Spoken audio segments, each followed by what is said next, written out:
Oh, okay. There's my mic. There's my mic. Okay. Cool. My fault. My fault. Sorry about that. I'm good. I'm back. Y'all should be able to hear me. Let me know if y'all can hear me, man. I just was letting you guys know what we were talking about. The great LeBron James. Is he headed to New York? The top 40 athletic list. And Don Staley did the interview saying that she would have took the New York job if they given it to her. This is the Knicks call-up show. The phone lines are all working. So make sure you give us a call on this episode of the Knicks call-up.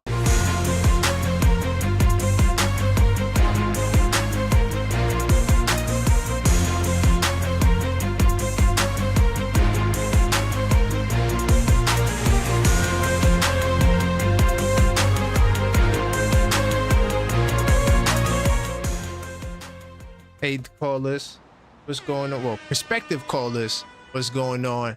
I am your host, the objective fan, straight out of Kings County, New York City's finest. You know the vibes. Hold on, we do got a call. Hello, caller. State your name. Where you calling from? Yo, it's JJ from Brooklyn. What's good, man? How you How's it feeling? going, JJ? Man, yo, Good, man. lot of technical difficulties, but we still rocking, man. We still rocking, man. You, you still Talk to me, rocking, JJ. man. Appreciate you working through it, man. For sure, Yes, man. yes, yes, yes. Yeah, So, yeah, is yeah. there something you got on your mind, or you want to talk Um, about LeBron? What's up? Where you want to go? uh, I mean, yeah. I guess I could talk about LeBron for a quick minute. Yeah, let's talk I about think LeBron for a I'm second. all right. So, all right. I know I'm gonna get hate in the comments, but it's cool. Okay. If I could get LeBron James, I'm trying to get LeBron James. Like, that's just me. I mean, we're trying to win a chip. Like, would you rather have LeBron over an OG or Bridges? I would. I would. Mm. I would trade OG in a heartbeat for LeBron. I'm sorry. So, even though he's a 40-year-old LeBron on the way out, He's you still better. still Who's better today? LeBron James or OG Anunoby? Let's be realistic. At 40. Do you mm, want me to go through do you want me to go over OG Anunoby's playoff numbers this season? It's chip or okay. bust, right? Because I have his numbers if anybody wants them. You know, Mm. Wow, JJ coming LeBron, out firing tonight. Okay. let me say this, LeBron is not averaging 13 points and 3 rebounds throughout a whole playoffs. That's what OG Mm. Anunoby did. I'm just, and he's not getting cooked No, by Siakam. I'm just putting you that know out what? there. You're I'm right. just I saying, mean, LeBron it's and chip or I was getting bust. ready to put it. I was getting ready to put it on the screen just to back you up, JJ, a little bit. That Uh-huh. according to the Athletic, right? LeBron James is the number one wing in the league He's still, right now. I don't know if he's number one, me personally, Hey, but hold on, he's not far. He's not hold on. far from one. Let me get hold on. Mm-hmm. Let me get this right. Hold on, I'm trying to get this on the screen. Uh-huh. What happened to my? Hold on, 2 seconds. I'm gonna show Do y'all your thing. Do your the thing. Athletic what they said. I don't know what's going on. Okay, now I'm having some real technical difficulty. Hold on. I don't see my research mode. All right, hold on. Let me come out So, of studio mode. sometimes Okay, it bam. just All be right. going like that. Yeah, we good. We good now. I don't know what's going on, but we good. We good. We good. We good. So on the screen, according to the Athletic, LeBron James is the number one wing in the league, ahead of KD, Kawhi, Jimmy Butler, and Jalen Brown. So, hey man, Wow. you may be on to I mean, something there. I listen, mean, I mean, I get it. You know, people that wouldn't want to trade one of our core players for a 40-year-old. I get that. I mhm. do. But it's chip or bust. I was looking, I'm not just, all right. I was looking for OG Anunoby all playoffs, and I'm still looking for him. He's missing. Mm. He's missing. Okay? Nobody really mentions it, but he was nowhere to be found all playoffs. You know, LeBron is not averaging 13 points and 3 rebounds for a whole playoffs. He's not. Even at 40, at 50, he wouldn't. All right, maybe at 50. Wow. But Damn. Now that I you know mean, what? You I'm uh, glad you're speaking because before the live show went off, I'm not sure how long you was watching that show.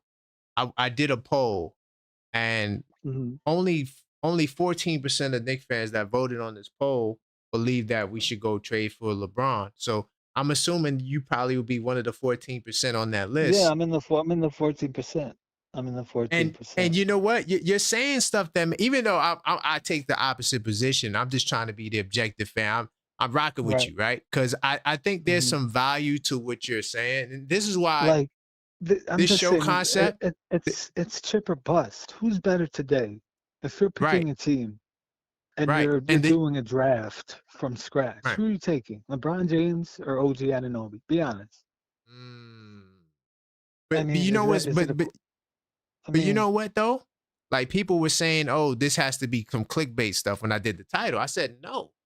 There are people out there that believe we should go after LeBron James. Right?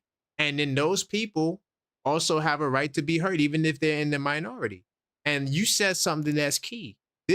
You're in championship mode. So we don't right? care about next Exactly. year and the year after that, right?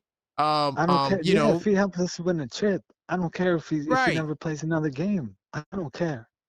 Copy. You know what I'm saying? That's deep. That's deep. So That's that's just deep. to me. It's next year win at all costs. If it means we give up a player we love, you'll live. You know what I'm saying? Right. Players get traded every day, B. You'll be alright. Hey, TJ, I like that. Let's go, man. You know what? I'm not gonna say I'm on the side of trading for LeBron, I'm not but like I do begging think for that it. I'm not like no, no, begging. no, I'm no, not it's like please, fine. please. You know No, what I'm no, it's saying? fine. No, you're fine where you are. But Yeah. I'm going to say that I do think that there's some value in what you just said, and I think that people should probably, take a little bit more heed. Is there something else you would like to chime in on? Uh, I mean, if you got anything on your mind, you want to ask anything, I'm all ears. If you Um, know, so I'm all so just ears. really quick because I do got Uh-huh. some calls coming in, and I don't got Yeah, I nobody's don't want call to take too much IDs. time. Yeah, But I don't want to take too much time. and I don't want to rush you, but really Yeah, quickly, yeah. I'm not sure if you're looking at the screen, but I didn't go through the list. I did it on the last show, but just to save some time and anticipation, OG Anunoby Uh-huh. is ranked number 11 on that same list. LeBron's number 1, OG Anunoby's number 11, and Mikal Bridges is number 13. Do you S- think that mm. either or of those guys were snubbed? Uh, I think it's fair. I think it's fair. I think that's where about the area they should be, I think. Mm, Yeah. I don't think okay. either of them are great. Like they're both good players. I don't think they're like top 5 wings. No. Yeah, I wouldn't say I Like wouldn't say top 5. Hell no. But yeah. top 10, you don't think they can make the top 10? Yeah, yeah, I mean I would say in the 10 to like 15 range, anywhere there is fair. If you want Okay. to say they should be up a couple spots, yeah. Like, Right. That's all I'm would saying. yeah. So But they're would you not top agree 5. with like They're not top 5. They're not top 5. No. no. So would you agree with my point though, like specifically with OG that he was MIA like this whole playoffs? Because he Um, was pretty much. damn. I I'm mean, just saying, like it's chip or bust. Like if he does this again, he's good. He deserves more because he got away free from any criticism. mm, He got who won the finals? Who won the Eastern Finals MVP? Siakam. damn. Just Damn. say, just say, just putting it All out right, there. man. Look, man, JJ, I appreciate you bringing some diversity to the show, man. All right, brother. Appreciate it. I know. Thank you, Wait, so what are JJ. some of the comments right now, real quick? They're Oh, probably they like, going just get this guy out of here. they going in on it. When somebody said he's not even Mike material, man, yeah. So I'm gonna I go like it. back in I the like it. comments. I'll be in the comments. So if anyone, we could debate over there or whatever. It's all good. Copy. Copy. Salute, man. I appreciate you. Salute, man. Appreciate it, man. All All right. right. All right. So that was JJ. I got somebody else. I'm not trying to make you guys wait too long in between calls, but if I do miss your call, I will call you back. Let's see if we get this person on the line.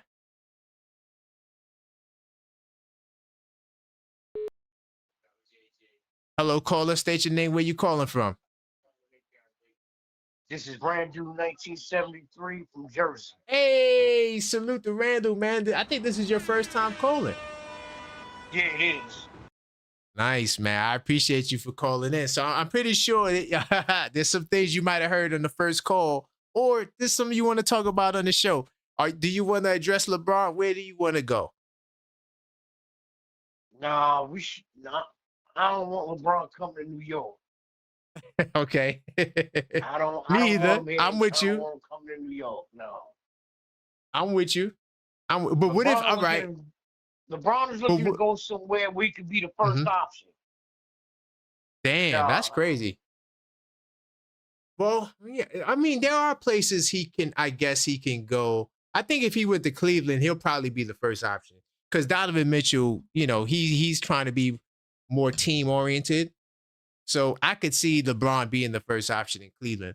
But any other team that's in the top 3, I don't know. Because when you look at the top teams, they all got dudes that's damn near averaging 30. And I don't think LeBron can give you that anymore. Right. Not consistently at least. So, okay. So no LeBron. And it's just a bad idea. I'm riding with you. So what do you think about what the last caller said, JJ? He said that OG Anunoby dropped the ball in the postseason. Why shouldn't we consider trading OG for LeBron when we know that LeBron won't average 13 in the postseason? What do you say to that?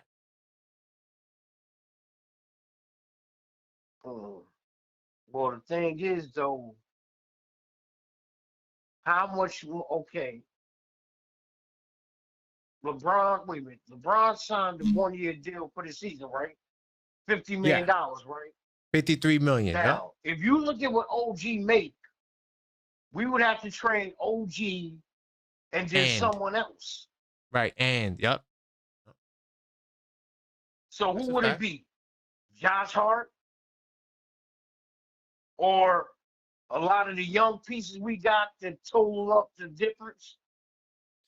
You probably can get away with Deuce. What? Trade what? Because Cat? Cat, you could do cash. Yeah, you could do cash trade. I'm not doing it. I'm just saying money-wise. No. So when you look at the money, right? Because OG Anunoby has a trade kicker, 15% trade kicker. So you would have to give him 15% more than his salary, right? So the Lakers will be taking that on the incoming. So he makes 39. So let's just say for rough estimates, it'll be like 43 point something. So if you want to make the deal work, the only player you have is either you do Deuce and a couple of people, but mind you, you got to replace those guys because you still got to fill your roster out, or Mitchell Robinson. If you do OG and Mitch, that should be enough to get the deal done. I wouldn't do it. Now, I'm not opposed to trading OG, but not for no LeBron. Hell no. Nah. Hell no. And then, because now look at what you're going to give the Lakers. You're going to give Luka a corner dude that can play defense and a big guy who can run pick and roll. I wouldn't do that. Definitely wouldn't do that. Okay. So, did you have something else on your mind? Because I know you called. This is your first time calling, so I just want you to. Because listen. This is the call up show. This is the call up show, right? The callers are the topics. I ask questions to give the show direction, right? To let YouTube know that there's something going on here, right? So that's why I threw LeBron in the title, because I know that's going to get people riled up. But there are some people that think that we should trade for LeBron, and I want to hear them out. But if there's something you want to get off your chest, please do. Also, you was talking about before, what was it? About the top, what was it? The top wings? Yes, the top 40. I'll put it on the screen while you talk about it. Yeah. You want me to go through the list? You want to go through it together? I already seen the list. Okay. I think they got it. I think it's correct where they had Bridges and OG at 11 Okay. and 13. Right. Okay. So there's nobody in the top 10 you will like Amin Thompson. You putting Amin Thompson from the Rockets, you putting them ahead of Bridges and OG right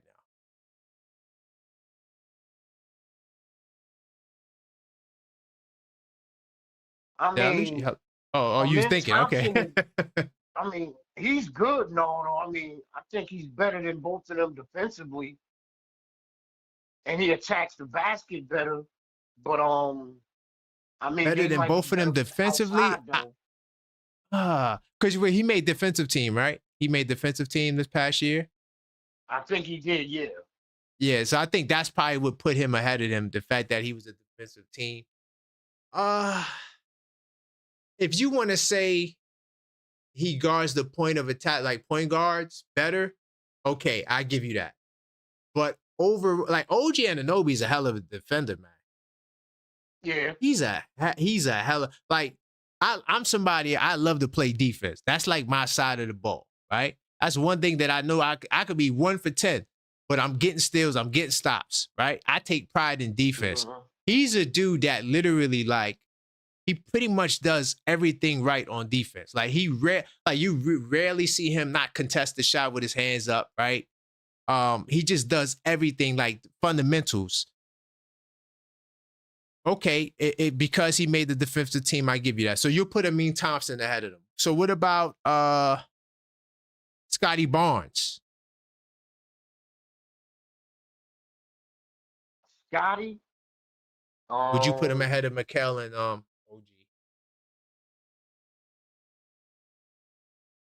I don't know. The jury's out on that one.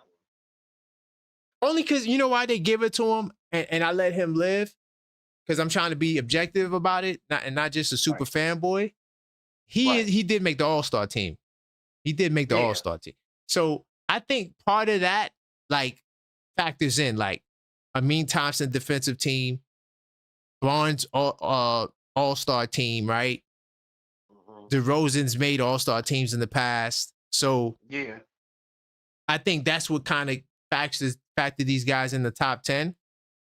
I just feel like Mikal and OG, like, kind of, well, maybe not OG as much, but Mikal kind of sacrificed to be with Towns and Brunson.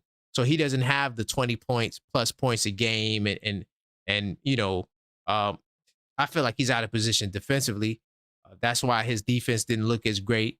But that's a whole nother topic. But I think that's why Mikal is not rated higher. I think Mikal has the potential to definitely be in the top 10, but will it happen? I don't know. It depends on how Mike Brown plans on using them, especially now that he's going to get less minutes as well. But you know what? Now that you put it like that, I guess the list is fine. But I'm just saying, Paul George, I mean, he's not even playing basketball anymore. Like, how does he make it into the top 6?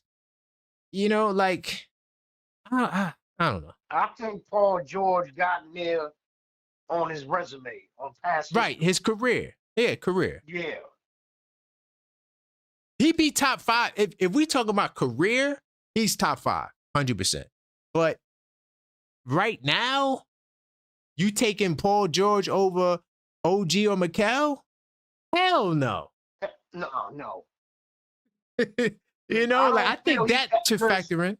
Paul George is never going to be what he was 3 years ago. Right.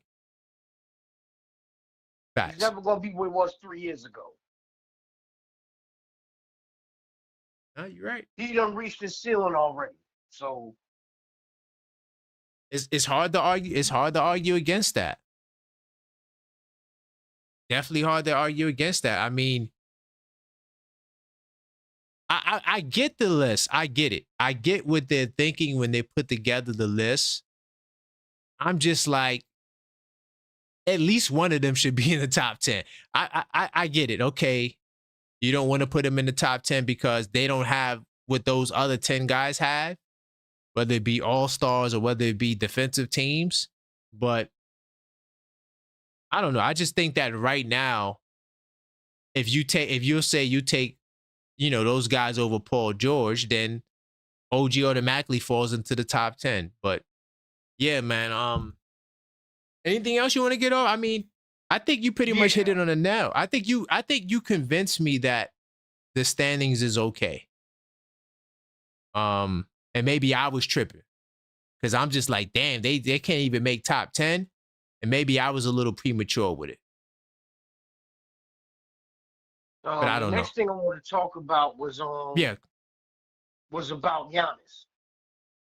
Let's go. Next summer, we gonna know if Giannis really is gonna leave the Bucks or if he's gonna stay. Because next summer is gonna be extension eligible. Because he's gonna be a free agent in 2027. Right. Now, if he signs an extension next summer, then we know he ain't going nowhere. He gonna stay until he retire, probably. That's a fact. Yeah, 100%. Now, if he don't sign the extension, then we know he wants to be traded. Exactly. Bingo. And that's why like a lot is on the line, right? This year, right? Mm-hmm. If Milwaukee sucks and the Knicks suck, who's to say Giannis doesn't say, let me go to New York? I'm with their missing. And now we'll have an extra pick to trade in the deal. I think we could come up with next season, we could come up with like 4 first-round picks or something like that. 3 or 4 first-round picks. So now you have that at your disposal, and then you could add whether it be an OG Mikel package with the 4 picks. It just looks a lot better in a Giannis package, right? Right. So I think that's part of the reason why more than likely you won't see a Giannis deal before the season starts, because he's going to give them an opportunity to convince him otherwise. Right. Because next summer, there's going to be a whole lot of things going on because Jokic is going to be extension available also. Oh, boy. And you already seen the play? Did you hear about the play with that? Did you hear about what they said? Well, I'm going to say this. This is what I've heard. I don't know how true it is. Go ahead. Jokic said if they're not back in the finals this season, he may be want to go to another team. You want to hear the team? Who? Lakers. 100%. God, what? 100%. Listen to me. If he, for whatever reason, I'm going to look you out in the eye. If he, for whatever reason, decides this team can't compete, he's going to the Lakers. That's why I told, Austin Reeves, everybody who has a 1-year deal on the Lakers, they out of there. They gone. That's why they didn't renew her. The thing is, you got Luka, who's not that good defensively. Now you also got a 2-guard in, what's his name? Reeves. Who's not good defensively. That's not going to get him out of here. Nope. He got to be moved. They got to get a 2-way guard next to him. Yep. There you go. Bingo. I would get 3 defensive. If I was they know what the hell they doing. They got multiple championships for a reason. I'm just getting defensive dudes that can shoot threes to play with Luka and Jokic. Because remember, Luka couldn't guard power forwards. He's big. So Luka could just guard the 4s, and then you get some guards that can guard guards, and now your team is perfect. Right. and that's what the Lakers are going to do. But Jokic would have to lose for that to come into fruition. And the thing is, I'm going to say this. Now, Denver I feel, going to be better with, what's his name? Cameron Johnson? Yes. I feel they're going to be better. But the thing is this. The Thunder done brought everybody back. If they healthy, they can win it again this season. Nah, they serious. Thunder's serious. The Thunder. To add to what you were saying about Cam Johnson, right? He's number 18 on the list, and Michael Porter Jr. is number 20. So according to this list, the Nuggets came up. They got somebody who's ranked higher. For a guy who I feel like Michael Porter Jr. is one-dimensional. I feel like Cam is a better defender. Yeah, he is.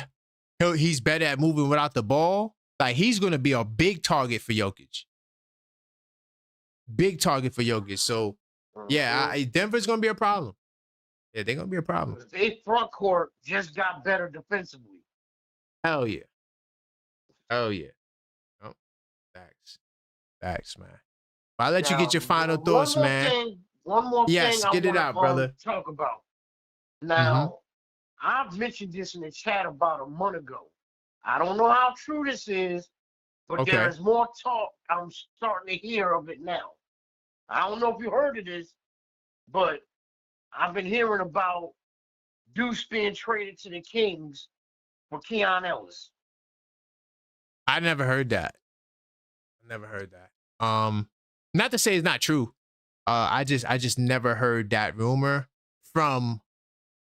I mean, because there's all types of websites out there and people sharing memes. So I'm pretty sure it's out. I'm not saying that it's not out there, but to be more exact, it was Deuce to the Kings. Wait, it was Deuce and that pick that the 1 through 8 protected they get from the Wizards. The Wizards, yeah. That pick to the Kings for Keon Ellis. Now, if I trade Deuce, I'd rather it be for a point guard. But, I mean, Keon Ellis is an upgrade still. He's better defensively. He has more size. He's a better three-point shooter. He's a better three-point shooter too? Damn, hold on. Let's look that up. Damn, he a better three-point shooter. Hold on. If he's a better three-point shooter, that's enough to do the deal right there. I'm going to keep it real. If he's a better three-point shooter than Deuce, that right there is the only, I mean, and his height, he's 6'6". He's like, y'all 6'5", 6'6". Yeah, listen. I'm looking at it right now. Oh, hell, oh my God. On 6 attempts, he's shooting 43%. No, I'm sorry, on 4 attempts. I got hype. Okay, I mean, let's calm down. Let's calm down. On 4 attempts, he's shooting 43% a game, which is really good. That's actually pretty elite. And he played 80 games. And you could start him at the 2. Hey, you know what? I hope that trade is real. I hope that's real. Because that honestly, that right there would fit what we need. This is the only thing, though. What's up? He's going to be a free agent next year. Now, if he really balls out, they would have to go out to pay him some money. Bro, here's what they could do. See, this is the politics of basketball, right?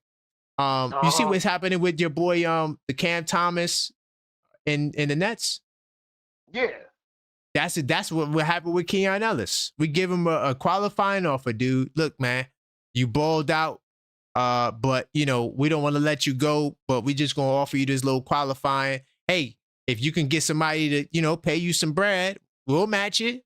But yeah. Well, see, the thing is this: if he comes to the Knicks, he would definitely get more playing time than he would in Sacramento. Because in Sacramento, he got a couple dudes start. That's ahead of him. Because you got Monk. DeRozan. But I heard they trying to trade Monk though. They trying to get rid of Monk. And it's another dude they got. What's that other guard name they got? They used to play for Chicago. Zach LaVine. Yeah, him too. Yeah. But I heard they trying to get rid of Monk because they want a point guard. Yeah, I heard that too. Better point guard. So I mean, there's a lot of options. There's a lot of point guards in the league. So it's gonna be some. But you know what? This is not a bad trade. I'm gonna keep it real, y'all. Some of y'all may not like it, but he's shooting 43% from 3, dude. Like that right there is enough to do the. Like, I'm sold. You know what I'm saying? Like 43% from 3. I'm taking it. That's a good one. Yeah. That's one of the best trade rumors I heard from memes or wherever you got it from. That's really good. I like it. Doing it in a heartbeat. Yep. But man, I appreciate your call, Randall, man. I got your number locked in, man. All right. 100%. So next time you call, I'ma know it's you. Because all my numbers got deleted. But man, I appreciate you, man. There's a couple of people that call. I'm gonna try to get them on the line as well. But All right. I salute to you, man. Yeah, I appreciate you for rocking with me, Salute you man. too, man. Calling up. And yeah, I'm here every Friday, brother. All right. All right, Later. salute. Hello, caller, state your name. Where you calling from? This is Yuri, York. This is Yuri. From the Damn, I thought I was Discord. gonna know your number by heart, man. Damn, man, what happened? You deleted my number? Man, all the numbers are gone, man. I had to reset that's why I reset the show, because the phone line was tripping, so I had to reinstall the app. And in doing that, I lost all the numbers. Pain, yada yada. All right. What's up, man? Talk to me, man. We got some interesting topics. My man All right. Randall called. He has some really good things to say. What say you? Where you want to go? We got LeBron. Where you want to go? Let's go LeBron first. Okay. Let's go to LeBron one first. I don't buy that for a second that LeBron's interested in going to the Knicks. I'm sorry, man. I got too much 2010, 2011 drama with that man Facts. on the free agency. Let him hear it. So as far as LeBron goes, I ain't interested in LeBron. We got the team we want. We got the guys we want. We got the dogs we want. You know, I'm not interested in some 41-year-old bum who thinks that. Hey, whoa. Bum. Slow that down, man. Hey, no bum. I don't respect LeBron, you know that. I don't respect LeBron, you know. All right, but I had to put the disclaimer up. Go ahead. I'll let you cook. I don't respect that man for many reasons. Period. End of story. Okay. You know, It's your opinion. I can't change it. I don't respect that man at all. I'll give him credit for the scoring title. You know, he just got a lot of accomplishments. I'll give him credit when credit's due. But I'm sorry, you should have came to New York when you had the chance back in 2010, 2011. You know what I'm getting from you, Yuri? What? I'm getting from you, your dislike for LeBron is similar to my dislike for MJ, because MJ killed me every year. Every year. Pure tears out in my eyes. That's why I will never own a pair of Jordans. I don't understand if you go back to the 90s and you really like into the Knicks. I was born don't in see how you could. No, not you. But like, you're a baby. You're a baby. I'm talking about to the other people in the chat. I don't see how y'all are so comfortable wearing Jordans. I just don't see it. You know, I mean, I get it. They're fly, but you know, man, listen, I cried pure tears. But go ahead, Yuri. My fault. No, the whole LeBron thing, especially after serious talk, especially after the whole thing with him being leaked out saying that he wants to try New York and stuff like that. His last season's coming up. You know, we're going back to the early days of the summer when it was popping. You know, like I didn't buy it for 1 second. You know what I mean? Yeah. But it seems like with the discourse with the Lakers, you know, LeBron saying that, hey, I understand it's Luka's team now. I don't buy it for a second.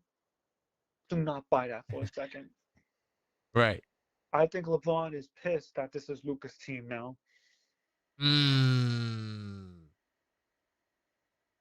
It seems like it. I mean, he didn't go to the Justin Bieber concert. He wasn't at the press conference for Luka getting his extension. Man, I mean, it just seems as though there's a lot of hate. Tension. A lot of hate. Yeah. A lot of hate. Go ahead. I'm riding with it. Go ahead. There's a lot of hate. This isn't the normal tension. If there was tension, you can tell they're trying to play it on a down low. You know what I mean? But LeBron's not showing up to the Justin Bieber concert. He didn't show up to the press conference. He didn't even show up for the practices, I think, with Luka. You know, when Luka was losing weight. You know, like if I saw LeBron and Luka working together, I can understand. I can debunk that, but I didn't see that at all. Right. He didn't send Ayton a text message to welcome him to the team. That's another thing. I do believe he's going to be out of LA. I just don't think it's on the Knicks. So you don't see a trade package that the Knicks could offer that would work? Trade package? The way you said trade package, like hell no. No, I'm trying to think of one. The one I could think of is with Mitch and Cat. That's it. Well, no, you could do Cat straight up. You could do Cat. You could do 1-for-1. You could do Cat for LeBron. You could do Cat, yeah. But it would be Mitch and OG. That would be the combo. That you have the best chance of doing. And if I know Leon like I do know Leon, he ain't doing that damn trade. Hey, man, I don't know, man. At this rate, I feel like something major is coming. Don't ask me. I don't know what it would be, but it's just a lot. You know where I could see It's LeBron a going lot. back to? Cleveland. I could see LeBron going back to Cleveland. So Hey, who why not? you would give up Allen and Hunter? I would. You would? Listen, if Cleveland wants LeBron back, here's the thing, right? And I've talked to a few of my Cleveland friends. They do want LeBron back. Since he's getting to that point, they want LeBron to close his career out in Cleveland. And Well, you can't even do Allen and Hunter. They don't make enough. You have to add you got to add another. You have to add Lonzo Ball or somebody. You're gonna have to salary dump. You're gonna have to add somebody. Warriors might. But then remember, when you do that, you still got to sign players to replace them. So whoever you give up, you got to replace them. It's true. Also, Warriors might want him too. There's that as well. Warriors have been, now. See, I've seen many reports, and when I say many, I do mean many, about the Warriors dropping hints were being dropped out there. I'm not saying the Warriors are doing it. I'm just gonna say there were a lot of hints that the reason why the Warriors didn't do a deal, they were interested in Giannis and LeBron, and they didn't want to do anything to compromise their ability to landing those guys. So that's why the Warriors have been so quiet. And let me tell you something. I wouldn't be surprised if they're behind the works right now. We hear a trade any day from the week from Golden State. Any day. I agree, especially with Kuminga. Kuminga, he's a problem. He's a big problem for them, and I think they would want to move off of him. Yeah.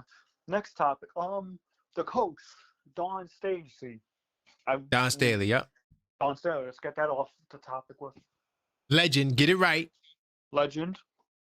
She is a legend. Not disrespect. My bad. Can't be disrespecting the legend. Right. I was reading in a newspaper yesterday, right, that she messed up her interview. Their job, surprisingly, was almost in her graph. She asked one question that messed it up. Are you ready to deal with the inclusiveness if you hire me?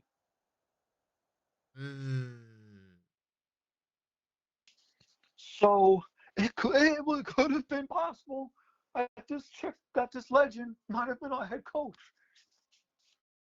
You know what? I'm gonna do an unfiltered thought on this, because now that you said something that that kind of just expanded the thought, and I think that I want to give this the fair time.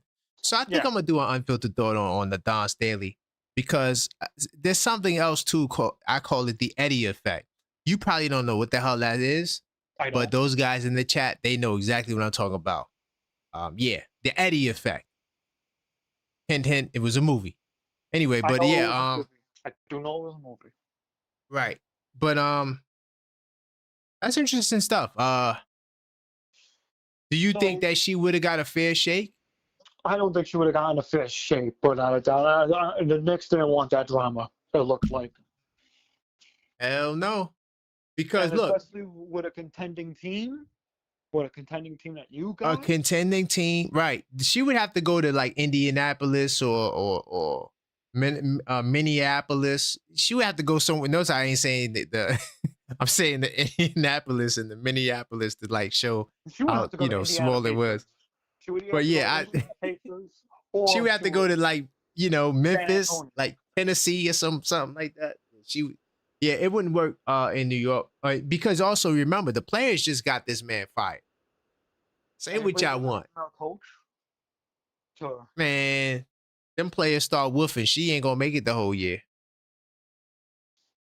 Exactly. But hold on, somebody put in the chat, R.I.P. Malik Sealy. Hold on, nah, we ain't doing that. Hold up, y'all.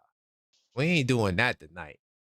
We ain't doing that. Hold up. He said R.I.P. Malik Sealy. What?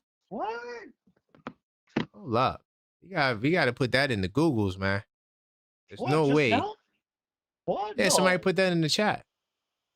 R.I.P. Malik Sealy. Just now? No. Man.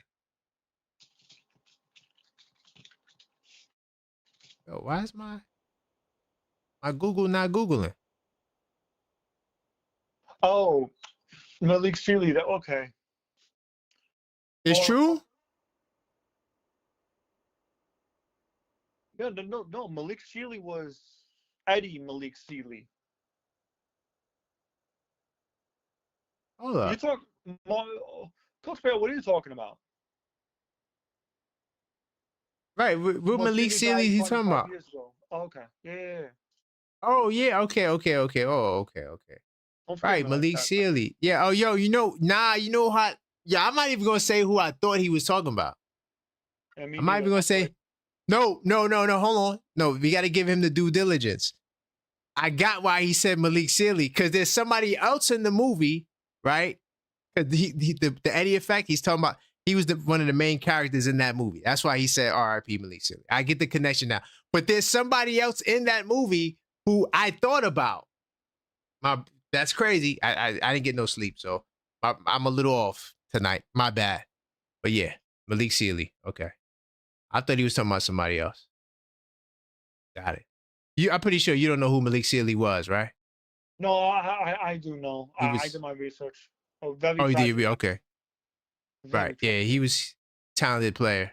Very talented. KG But was he was very in. close. KG was very, very close to Malik. Right. I read the whole Right. documentary. I watched the whole documentary on that. Yeah. He was in the movie though. That's why he said that. But yeah, let's continue. So yeah, the whole Dawn Staley thing, like when she asked Mhm. that question, she even said it too. I was like, I think I blew my whole opportunity. And it felt like it was a jab at the Knicks front office as well, because they were interviewing her, right? But here's the thing: if you're the Knicks and you're interviewing Dawn Staley, you're doing your due diligence, Right. right? So that's how I view it. Listen, all I'm gonna say is this, right? I don't think she was that close to the job. I think she was close to the job at one point. But then once she asked that question, hands were off. It looked like Mm. it did warn us of one thing. And this is why it's important. We are getting close to the next female head coach. Oh yeah, it's definitely coming. It's It's coming. definitely coming. Might not be this 100%. year, might not be the following year, but give it a decade, we're gonna get a female head coach. Give it a decade. Give it probably a decade or 5 years. If you want me to be Yeah, I really think nice. I think we might be close. I think, but it's going to happen in like Charlotte, like North Carolina, like one of them places. You know, it's going to happen down there. It's not going to happen in the big city. You know, but I tell you what, you know, Dawn Staley, she definitely knows the game. Good success, right? In college. But yeah, she said she shot herself in the foot. Just that I put this on the screen. I shot myself in the foot by being inquisitive. That's what it was. There we go. That was the quote. Right. I thought I did pretty well. But you just didn't get the job. You know what? I don't listen. Look, I'm gonna say this, y'all. Sometimes you just gotta just accept the fact that you just wasn't the right person. Or it's not that I'm bad. It's just that they had other, you know, ambitions. Because I'm telling you right now, Mike Brown is a hell of a candidate walking into Mike any Brown, interview. Regardless of how you view Mike Brown, I say the Knicks start go to Mike Brown. 100%. He's a hell of a. His resume is crazy, right? So, you know, I don't think that's the reason why she didn't get. I mean, she thinks that, and she's entitled to her opinion. But I just think that, like you said, you know, the big market. I don't think it would have worked. I'm gonna do an unfiltered thought on that because there's some things I want to touch on. Outspoken introvert, man. I didn't want to put it on that man's name, but yes, my mind went there. Outspoken introvert. That's why I was freaking out because I'm like, wait a minute, threw my mind off because I made the connection to the movie.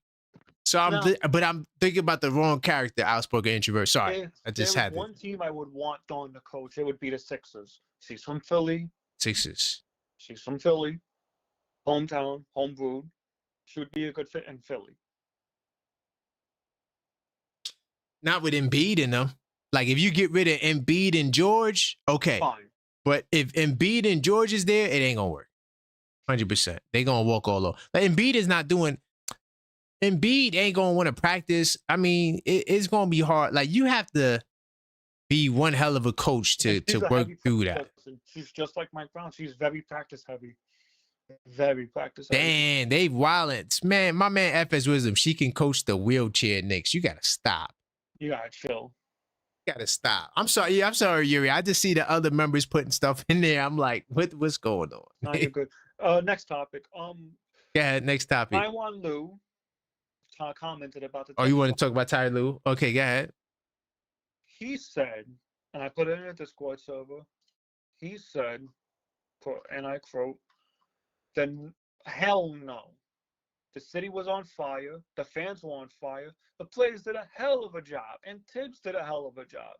It just doesn't make sense. I thought Tibbs did a great job.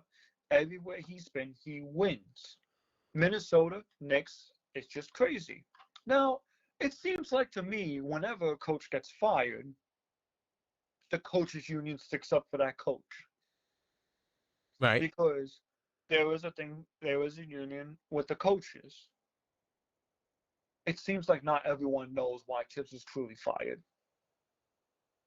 Well, if they don't know why Tibbs is fired, they need to watch The Objective Knicks Fan. I did an hour and 45-minute breaking down every aspect and reason why Coach Tibbs is fired. So that's why, if you're not paying attention to the channel, then you don't know. But to all the people in the chat that watched, y'all know because I explained it. And I came with all the sources. It wasn't just my opinion. But my thing is like, don't you have a Clippers team to focus on? An old, wrinkled Clippers team? Like, the oldest team in the league right now? Why are we talking about Tibbs? Like, we moved on. The Knicks moved on from Tibbs. Right. Was the firing day? Did he get those? Why don't you hire him? But is he mad because didn't we take his coach? Who? Didn't we take the Clippers coach? Yes, we did. We did. We took. So that's probably why he's feeling salty, man. We took Brendan O'Connor, who many people in the West Coast said that's the biggest steal of our free agency. That was the. I hope so, man. That was the biggest steal in our free agency. That was big too. I hear you though. I mean, that's what they do. I mean, that's just what happens. Everybody talking about everybody. So, it's the summer. People don't got no content and they just trying to figure things out. And so, we're still trying to know what the starting lineup is going to be come preseason. We're still I think the lineup, I listen, man, I'm not sure if you heard Yuri, but Randall said there's a potential trade for Keon Ellis. I heard about that. I listen, man, I'm convinced. Thanks to Randall, I'm going to get Keon Ellis. The brother's shooting 43% from three, and he's 6'6". Yeah, I'm getting that. Yep, I'm doing that deal. Yep, I am doing that deal in the heartbeat. Sorry, Deuce, we love you. Especially if we're not going to sign Malik Beasley, but that's a whole nother topic. That's a whole nother topic in itself. It's a whole nother topic. Elias isn't going anywhere. I don't like that trade not one bit. And the fact that the Knicks are staying quiet makes me think a move is coming. I don't know what move, right? But a move is coming. Knicks would be chance says Tibbs firing was a corporate move. The New York Knicks are a corporation, and the goal of a corporation is turning a profit and limiting losses. I mean that's a really I'm gonna say, I don't want to say intricate, but it's a really good outlook. Because one thing about corporations, in corporations we have HR departments. So you have to be a certain way with your fellow employees, or you gonna be up out of here.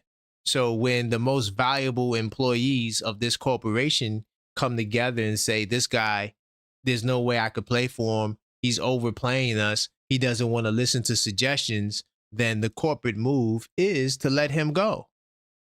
You give a damn about what you've done as a coach if you're going to, harm what our biggest assets are, which is the players, not the coaches. Coaches are actually the most expendable, or coaches. They're the first ones fired. I even was talking about this with my friend, who I very much talk to on IG, and she told me straight up, like, I don't have any faith in the Knicks because they fired Tibbs. I'm like, everyone casual.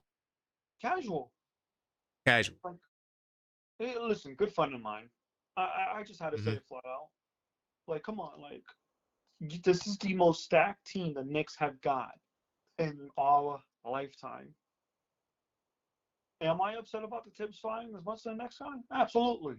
I'm not going to deny it. I was upset at first. Angry, even. I was like, why would you let go of a coach that got you to the Eastern Conference Finals after 25 years? It just doesn't make sense.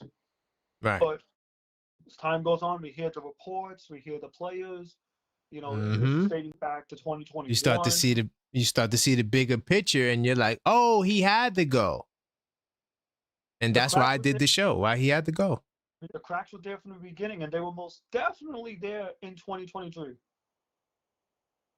Most definitely expendable in 2023. He should have been fired in 2023. If you want my listen, man. Once Worldwide West, right? Once he went to the owner reportedly and said, yo, this guy is the blame for the collapse. That to me is like even though Tibbs downplayed it, that to me right there is like you're sowing seeds of doubt, because he's the assistant to your boss, who is your man's, but he's also his man's too. But so that was Worldwide West covering his tracks, though, I feel like. Yeah, but at the same time, right? Like, eventually Worldwide West, his voice will resonate. And once the players were also doing what their part was, it was an easy choice. People think it was Dolan. It was just common sense. I think anyone in that position would have done what Leon Rose done if they had sense. Or like one of the reports said, he would have laid his job on the line too. You want him gone, I'm gone. This is my man. But, at the end of the day, like Knicks Will Be Champ said, the bottom line. It's all about the bottom line. And we just gave a brother $150 million, right? We gave another brother 5-year, $212. Another brother is due for his Supermax. Like, if those brothers are the ones that are complaining in these meetings, yeah, we're going to have to address it. And the only way to address it is to let him go, especially when one of these guys said, I don't think I could play for him next year, which is crazy. Insane. There's no way you're coming back. It's true. And another thing, too, moving on, because that was a short tip topic anyway. Mike Brown, Ian Begley stated, too, history he put out a tweet about it, but if you look at the Ian Begley show from SNY, he talks about the Mike Brown history of what his starting lineup is supposed to be. Right. There might be a chance where possibly he can go double big. He might not want to go double big. He might put Deuce in the starting lineup.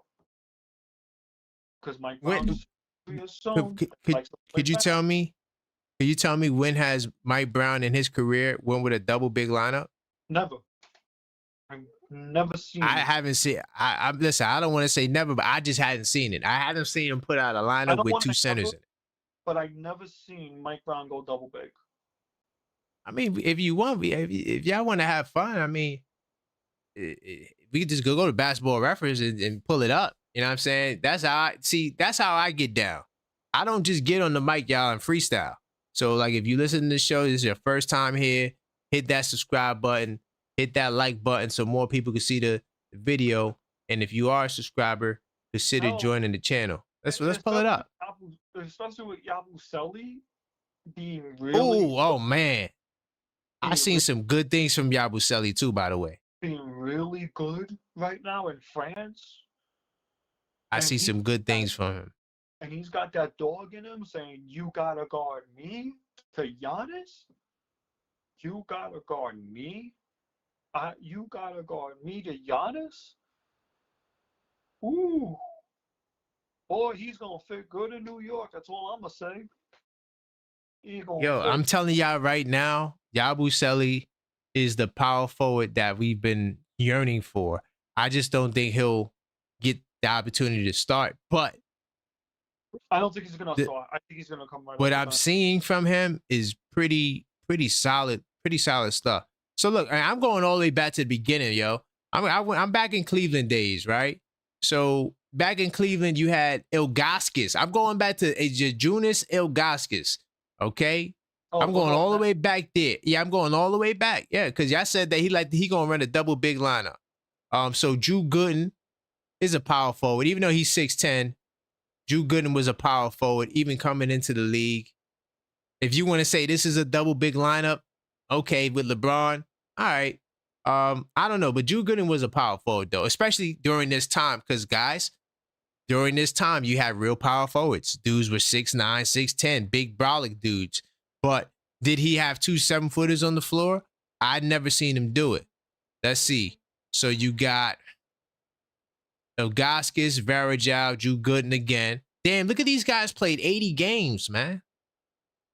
These guys were durable in the 2000s, boy.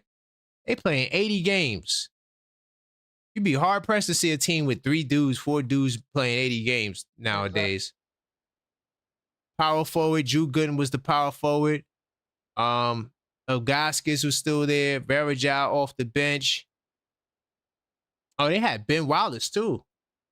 Damn. So they threw Ben Wallace at the... So hold on. So if you want to... Well, I don't know, because I think they traded... who did they trade Ben Wallace for? There's something to this, because Ben Wallace definitely was traded for somebody. I don't remember. I don't know how they got him, but all these big guys didn't play together. So I'm still looking for evidence of a double big lineup. That's all I'm looking for. I just want to see the double big lineup, because Mike Brown is the coach. So, like, you know what's funny, right? Even like with Karl-Anthony Towns. Oh, Karl-Anthony Towns is a power forward. Why do you say that? Who told you in your mind that Karl-Anthony Towns is a power forward? Why do you think that? I'm to all the people that think, and call up 646-995-8389. This is the call up show. I want to know why you guys think that Karl-Anthony Towns is a power forward, and because Mike Brown took over the Knicks, he's going to run a double big lineup. Why do you think that? I think I used to think it at first, right? Because they never practiced it, apparently, quote unquote. Right? I don't know, because you see Mitch, put Mitch at the center position, you put Cat at the power forward. I'm like, these guys never played there before. Even Cat commented on it. Even though he was familiar with Rudy Gobert, he has to learn Mitch's tendencies. He has to learn Mitch's communication. There's a lot going into the Twin Towers that these two have to understand each other. Now, the one lineup I could see possibly coming back is the old lineup from last year. You put Hart in the starting lineup. I could definitely see that happening again. You know what I mean? Well, we don't really know, and Corin, the reason why I like Mike Brown, we don't know what the lineup is going to be next season. Yeah, I mean, yeah, we have ideas, but we don't know. So look, I'm looking at this Shaq team right here, right? Even with the Shaq team, this is 2010. I don't really see consistent evidence that he started 2 big guys together. That's what I'm saying. I don't think the double big lineup's going to start. I'm going off of Mike Brown's history. You know what I mean? Yeah, I'm just trying to get the evidence, because like they said, now we in the Byron Scott days. Let's just get the hell up out of there.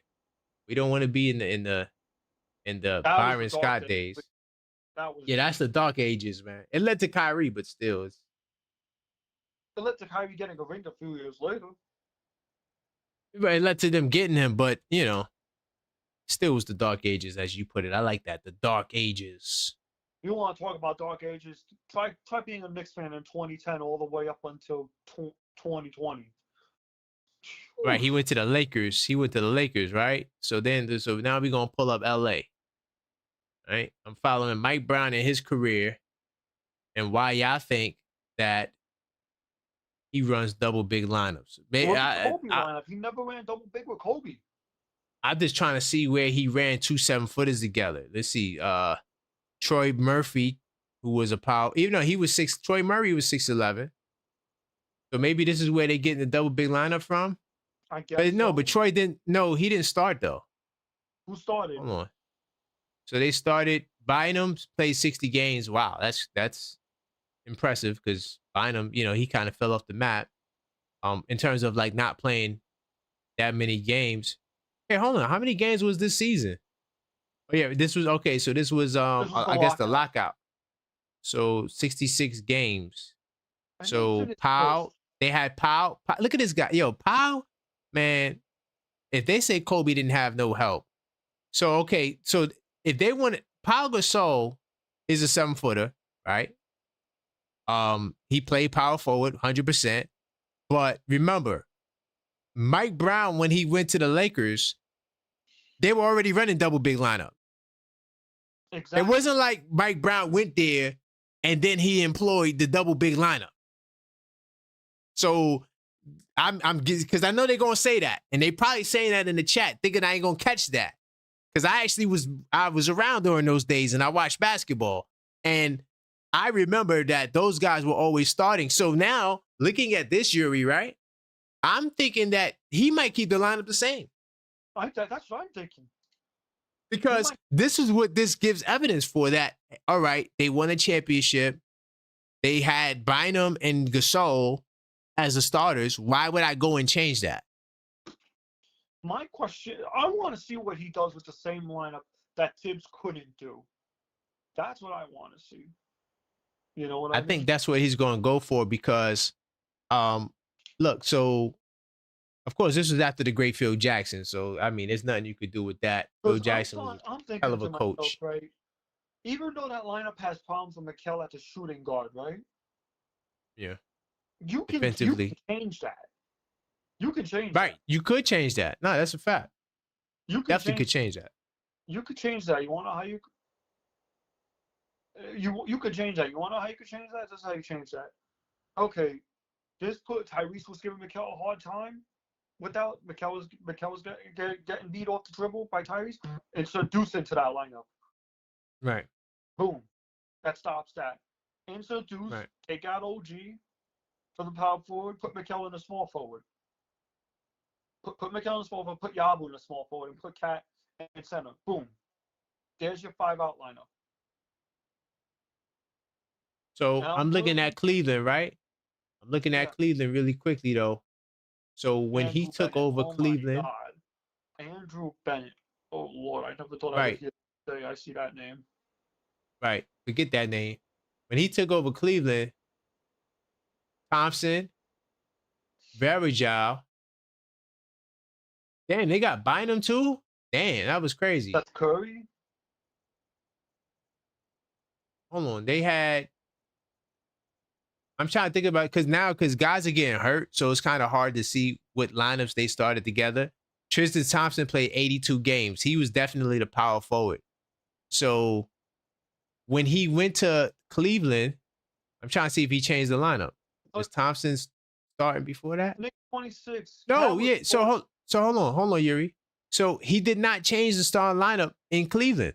So he never did.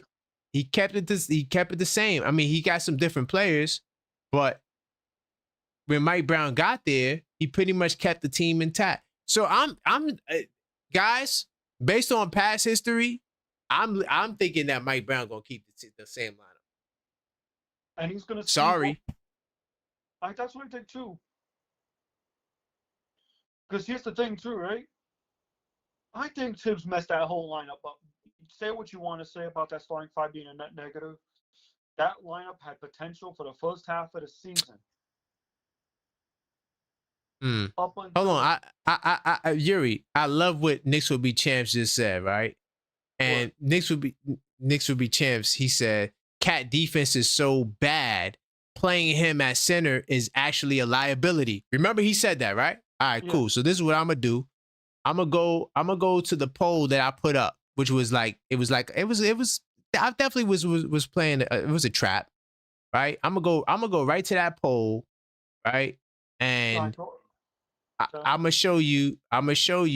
Why, I know what poll you're talking about too. Yeah, I'm gonna show you, right? Because Cat's defense is so bad, he's not a center, right? He's a power forward, right? So I asked this poll 10 days ago, out of the 3 choices below, which center would you say is the best defender? 31% of you guys said Towns. 24% of you said Jokic. I don't know where the hell y'all got the Jokic is the best defender out of anybody. He doesn't play no defense. I put Towns. And then Sabonis, it got 44% of the votes. I don't know why. Why do you guys think Sabonis is a good defender? Can somebody explain that? He ain't protected the rim. Hold on. So now we gonna look at some stats, right? Because Sabonis ain't protecting the rim. He ain't no damn rim protector, but he's a center. But Towns, oh yeah, he's not a center. Sabonis has never even averaged more than 0.5 blocks a game. In a season. No, he did it one time. He averaged 0.6. Okay? He averages 4.5 blocks for his career at the 5 spot. Why is he a center, but Towns is not a center? But on this panel, Sabonis is the best defender out of the 3. Why is Sabonis better than Towns and Jokic? What does he do? Who does he stop? I'm going by eye testing, right? I'm going by eye testing. I'm just saying. I'm going by eye testing because I watched all 3 of these players. Wasn't Cat that gave Jokic the business on defense when we played Denver not once but twice? Both in Denver and both in the Man, listen. These guys, right? They think that a center is supposed to stand by the blasted and block shots, right? And because he doesn't block shots, he's not a good defender. That's all it is. That's all it is. I'm telling you. I'm going to tell you. Though. I'm going to tell you. If you're the Knicks, you're running the same lineup. If you want to take Josh Hart out of the lineup and put him back on the bench, right? But I wouldn't be surprised if Mike Brown keeps the same lineup. But here's the thing: I wouldn't be surprised with.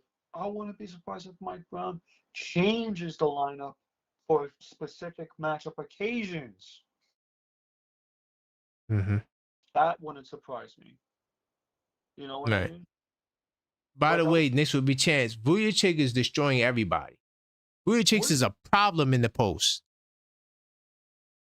He's destroying everybody in the post. So you bring up a dude that's like saying, damn, Norman Powell was giving you the bit. Like, Norman Powell is nice.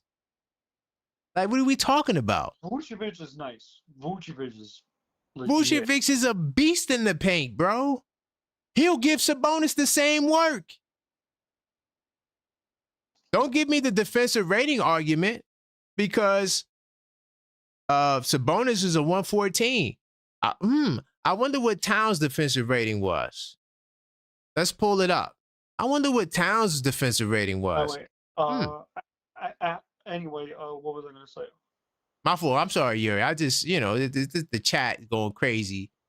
So Towns' defensive rating was a 110. Wait a minute. How does the guy who's a worse defender than Sabonis has a better defensive rating? And look at the amount of blocks he put up. Look at the amount of blocks he put up as his first. He's giving you a block a game damn near every year in his career. But I don't want to even talk about the younger Towns that was giving you 2.4 block. I don't even want to go there. Don't want to go there. I just want to talk about the Towns now. I don't want to go back to back in the glory days. I want to talk about Towns right now. Look at last season. Look at the 23-24 season. He was giving you a block a game. He did it every year for his career, besides 1 year. The other year, he was power forward. The position y'all want him to be at, because you think that Towns is a power forward. There's nothing on his resume here that screams power forward. I don't get it. They don't make no sense. None of y'all gonna say Sabonis is a power forward, even though he played power forward more years than Towns did. And none of y'all gonna say Jokic is a power forward. You never hear them saying, damn, yo, we need to move Jokic to the power forward spot. Anyway, I'm talking about last season. Moving on. Josh Hart put out a tweet today. He called somebody out. He called somebody out on Twitter. I know you can go into Discord for all my people in the Discord server. I put a tweet in there that basically Josh Hart said about the clip of the Knicks running defense, right? He said, Right. I remember, yeah.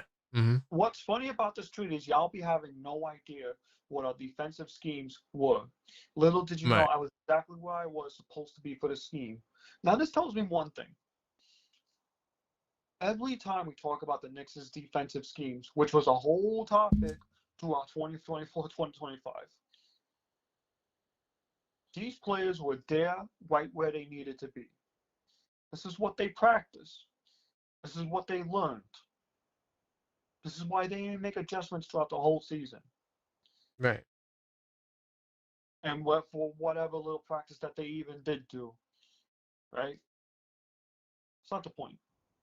I am so sick of people criticizing the Knicks' defense when they're just trying to practice, when they're just trying to post what they practice.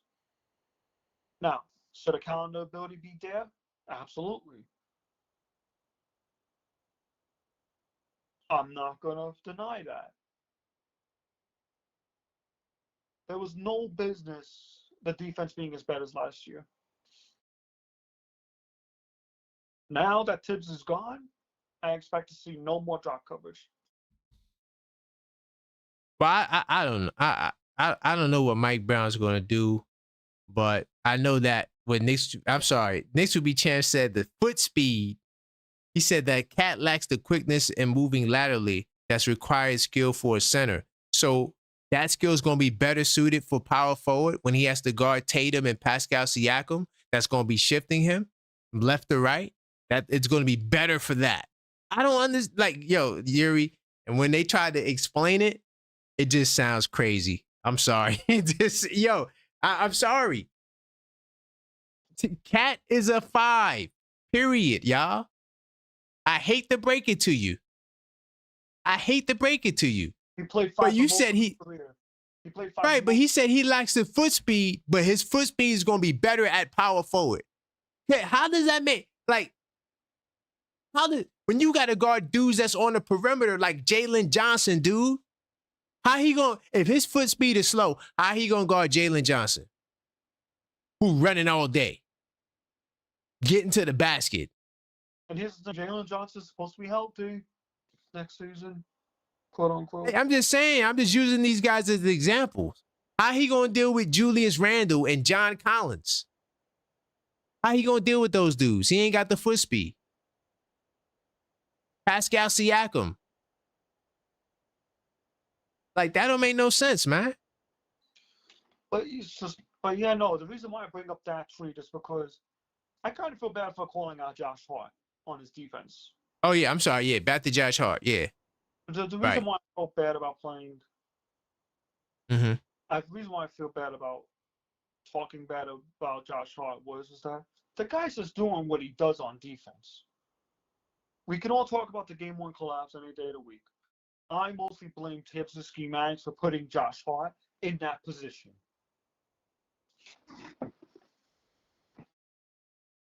Well, I'm to add to your Josh Hart point, right?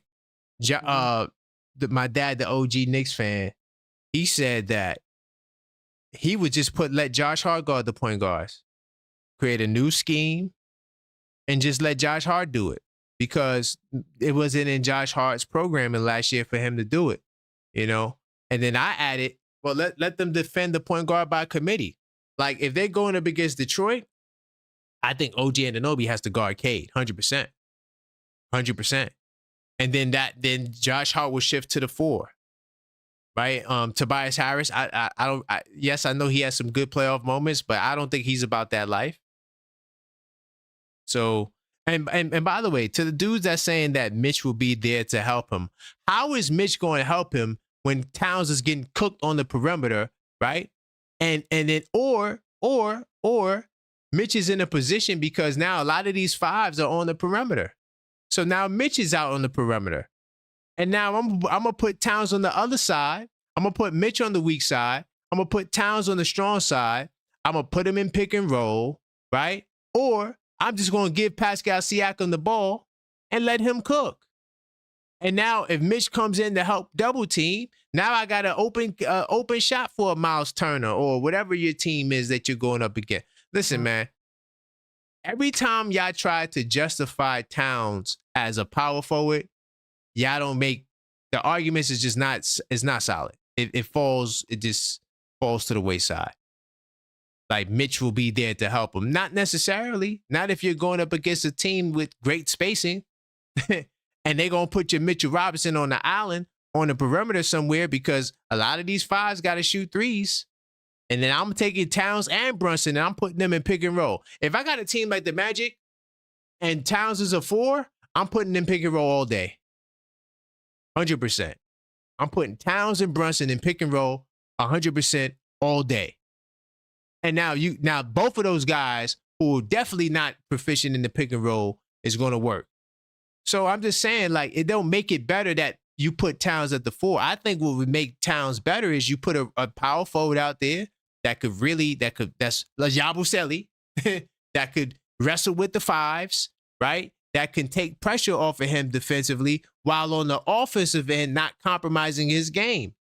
I think that is the key because I don't think you're going to be a top 5 defensive team. I don't see that happening. You're going to be a top right. 8 You might be a top 8. You might be a top 15. But I tell you what, if you're a number 1 offensive team, I'm taking that any day over a number 10 spot on defense. If the Knicks were, say, top 1, top 2 offensive team, they put up 120 points a night like they were putting up last year. And you said to me, you could be a top 1 offensive team, but you would have to sacrifice to be a top 15 defensive team. I'm perfectly okay with that. Right. So Knicks will be chance says Mitch perimeter defense was superb.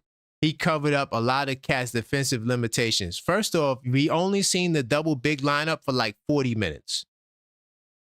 So let's really think about what we're saying here. They only played like 40 minutes together. Contrary to popular belief, they didn't play that long together. So you don't really have a sample size as to how the double big lineup will work, right? It could work, but it could not work. The bottom line is what I'm trying to say is that you had a starting lineup that was the best starting lineup in basketball for much of the year. Then Brunson got hurt, changes were made, Mitch came back, and then the offense took a major hit. So while I agree that Mitch is great and he's going to help us defensively, I'm not trying to knock Mitch. All I'm saying is that you can do other things defensively. Like, all right, if you want to talk plus minus, Deuce had a better impact than Mitch did in the postseason when Deuce was in the lineup. And he's not right. We don't even know who's good. We do not even know. We don't know. But also, Deuce helps impact defense because he can guard point guards. And now you got another perimeter defensive player on the floor. You really want to see Wingstop? Add another defensive guard out there. And then you're going to see the magic of Wingstop. 100%. You add another defensive guard out there that can guard point guards. Now you're going to see the best of OG and Mikal. Why? Because they don't got to worry about being out of position defensively. I mean, OG is a 3, but I can live with him on the 4s because a lot of 4s are Jalen Johnson. Jalen Johnson is at the power forward spot, y'all. Okay? Pascal Siakam is at the power forward spot. You don't have Bobby Portis at the 4. Most of these 4s are athletic and they're going to dunk on your head. Period. So I don't know, this notion of Mitch is crazy. And here's the thing too. Oh, that's another topic. And that's my last topic. before I hop off. Yeah. Go ahead. Mitch hasn't signed an extension yet. Take That's a time. whole nother. Yeah. Matter of fact, you know what? I got the Don Staley or the Mitch because I was gonna do a part 2 unfiltered thought on Mitch because there's something I forgot to add to the last video, but there's more that I want to add to Mitch. But yeah, I mean, Mitchell Robinson. That Yeah, contract is man. still not signed, and until it's signed, I'm gonna say it. I'm gonna say it. This is not a knock on Mitch. I love Mitch. Until I see Mitchell Robinson dotted line said he signed a friendly team extension, he's up for a trade. I don't even think it's about the friendly. I think it's more than just that. But he said we keep talking about last year. I mean, you guys are talking about last year too. Wait, was that for me? Somebody said we keep talking about last year. We're talking about last year. We all talking about last year. The brother right here said we the worst defensive starting lineup in basketball. I don't believe that. I think that's cap, and you need a source for that. I might allow you just to get on it. Somebody said we were the worst defensive starting lineup. That's cap. I completely disagree with that. 100%. 100% disagree that we were the worst starting lineup. I think you might be adding some sauce to that. Were we the top 5 defensive starting? No. But we were a top 2 defensive, top 2 starting lineup, period, based on what do you call it? Scoring. So and here's the thing too. No, there's a no rush for Mitch because I could already see. I wouldn't be surprised if Mitch gets traded at the deadline. I wouldn't. So look. This is why I like to stay in research mode because, it gives you something that it closes the gap in the thought process, right? So what I want to look at, right, is I want to list the NBA champions because he said that if you're the number 1 defense, no, what he said? Hold on. Did I lose it? He said if you're the number 1 offense. Next 25-26 said top-rated offense for the middle of the pack as a recipe for a second-round exit. Right. I'm sorry. Didn't OKC just win a title for being a middle of a pack defense? No. OKC was the best defense. That's a bad example. They're definitely the best defense. Didn't we see Denver win a title? Yeah, Denver. Yep, 100%. For being a number 1 offense and a really subpar defense? That's a fact. Warriors, we seen that too. They wasn't a top 10 defense. Hold on. Let me get the list of the NBA champions because what I want to do. I'm sorry. Yeah, go ahead. Let me get your final word. I know you got to get up out of here. Yeah, no. My final word is this: we don't know what Mike Brown's going to do this season. He can go with the regular starting lineup that was from last season. He can go double big, which I thought he's going to do given the history, or he can introduce in a starting lineup. Yeah. Or you can keep the starting lineup the same, but make adjustments for each quarter. I think that's probably the smartest thing that you can do. I'm trying to get the list of the champions on Basketball Reference, but Yuri, if you got to go, I do appreciate it, man. Yeah, no, but no, this is what I'm trying to say. Keep the starting lineup the same, right? Have John Sharp play his 20 minutes, then change the lineup as the quarters go on. Right. You got so much versatility, you could literally keep the starting lineup the same. Right. Nah, facts. Facts. All right, Yuri, man. I appreciate you, brother. If you got to go, man. I'm about to go. We about to have some fun tonight before I get off of here. We about to go through the entire list of champions, right? And we gonna see about top rated defense and offense. So, hold on. Let me put this on the screen so y'all can see it because I'm in another browser. Let me put this in the other browser, the ad-free browser. So y'all can see it. All right, bet. Now we about to go through the list. So what I'm looking for in this list, right, is a team that was just like a top 5 defensive team, but was like 14th, 15th in offense. Because he thinks that a team that is subpar defensively don't have a chance to win. So I need to see the defensive teams. I need to see a team that is great defensively, right? But not that good offensively. So we about to go through this entire list to see, and I don't care about runner-ups. We're only looking at the champions. So we already know off rip. I don't even have to look it up because I already know off the top of the head. OKC, number 1 offense, number 3 defense, number 3 offense. Boston Celtics was top 5 offense, top 5 defense. Denver Nuggets was the team that we were just talking about, by the way. He said that you're going to be, what did the good brother have said? If you have the top offense, right, and the middle of the pack D, that's a recipe for the second round. Well, the Denver Nuggets in their championship year, they were a 5th ranked offense, right? And then they were a 15th ranked defense. How many of you guys see that? Do you guys see that?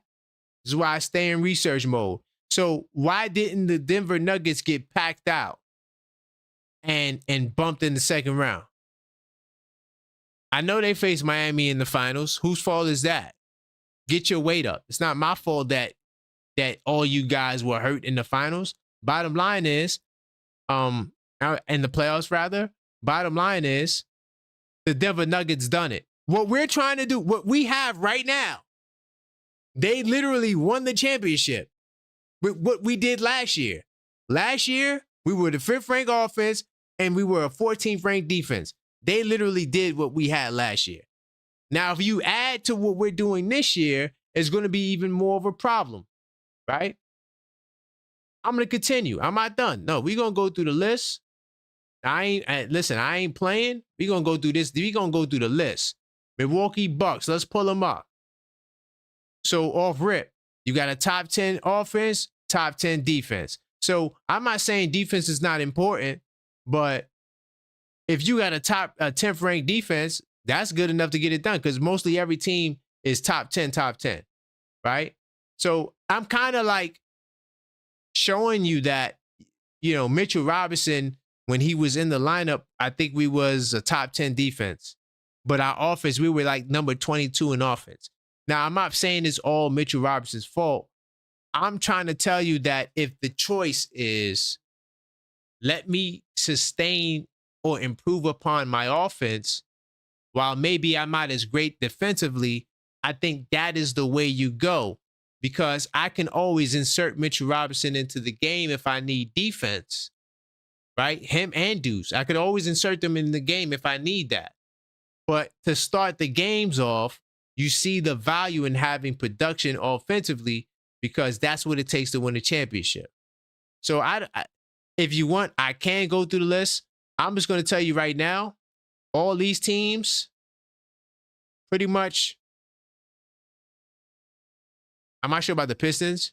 Let me check because they're always the anomaly. So I gotta check the Pistons out. So they had the 3rd ranked defense, 17. So look, the Pistons, what did I say? The anomaly. So the Pistons is the anomaly that had an offensive team that was 17 and a defensive team that won that was 3rd ranked defense, right? I think they were one of the best defenses in NBA history, but that's a whole nother topic, right? So, but the Detroit Pistons is the only team that did it. All the rest of these teams here that won the championship, and I'm sorry that it's always Detroit to be the anomaly, but all these teams have top 10 in either. Or you have the number 1 defense, top 10 offense, right? And you could go through the list. I don't want to, bore you guys by doing it, but if you go throughout this list, you're going to see everybody top 10. So the Detroit Pistons is the only team to not have a top 10 offense and win the championship, dog. Offense is king, but offense and defense is king. But we've seen examples of it being contrary. Even if I pull up these Warriors, which we didn't look at, but if I could pull up these Warriors, they had a 13th ranked defense and the 1st ranked offense. Why couldn't we do this? Why can't we do this year? Why can't we have a 1st ranked offense and a 13th ranked defense? But according to Knicks will be champs, you're going to get packed out in the second round.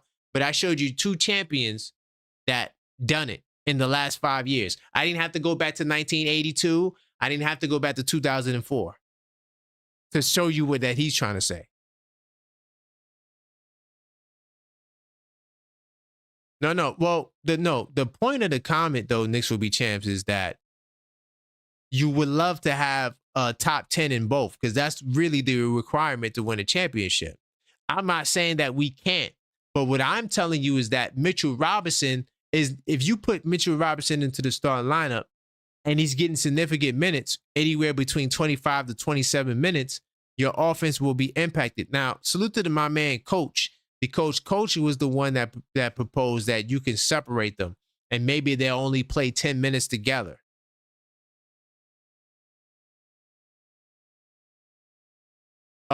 Knicks got spanked by a 4th seed as a top rated offense. Sorry, Knicks will be champs. I hate to burst your bubble, but we were not a top rated offense. We were number 5 in offense. If you want me to pull it up, I'll pull it up for you.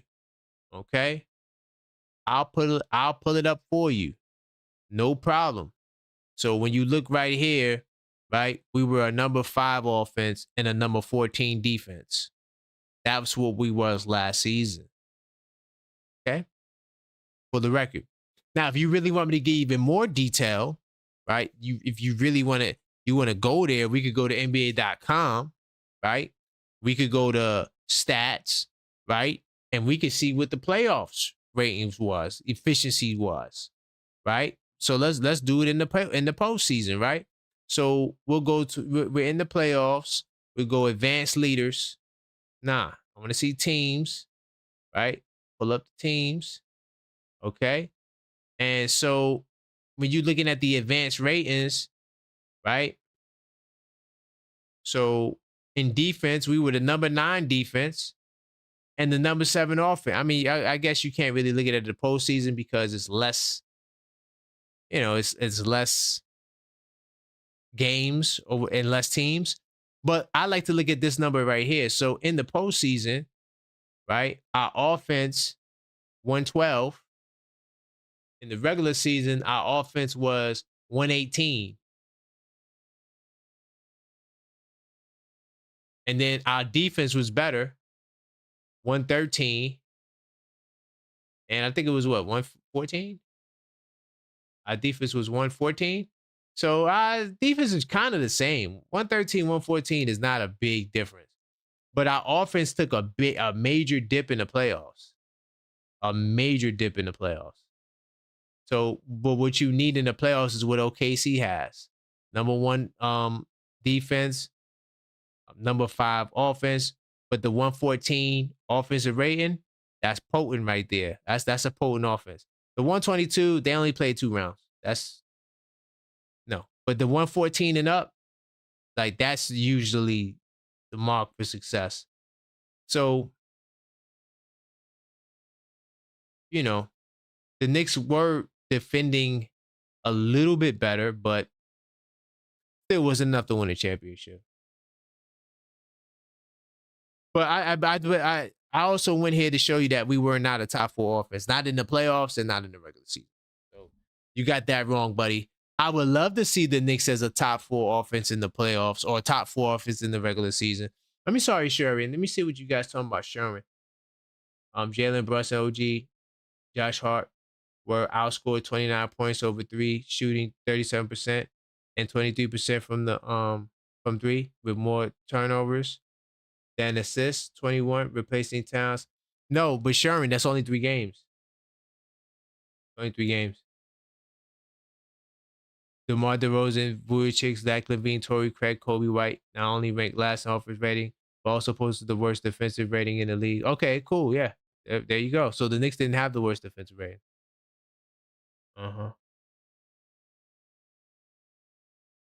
Yeah, the worst. Okay, yeah. Right. So there you go, Sean. The Knicks net rating starting lineup was 3.2 or something like that.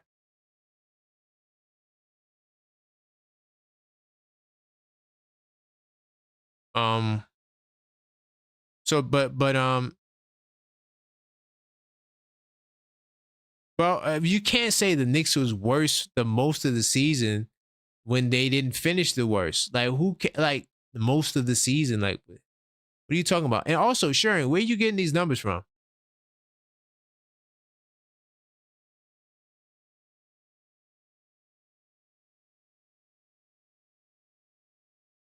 Where are you getting the numbers from that the Knicks were the third worst?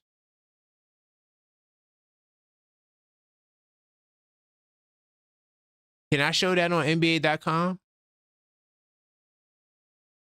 I want to see where you're getting that from. How can you do that on NBA.com? I know there's a way to do it. Hold on, let me see something. But this is the final call for calls 646-995-8389. You think I'm talking crap? I'm sorry I got so engaged in the chat, but my man Knicks will be champs. He's wilding right now.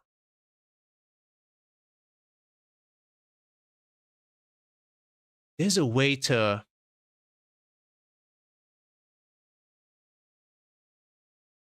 Okay, yeah, all right. Starters, right? Nah, but if I do starters, it's not gonna show right though. It still is because you have different people starting. You don't always got. So yeah, I need to see that. Sherman, where you got that from? Where did you get these numbers from? Because even like with NBA.com, there's no way to really do that. Oh, fadeaway world. Okay. Yeah, but when were those articles written? Hold on. Fadeaway world. Fadeaway world. Let's see. You said it was an article on there, right? All right. Watch me find it. Hold on. Give me a second. I'm going to find it.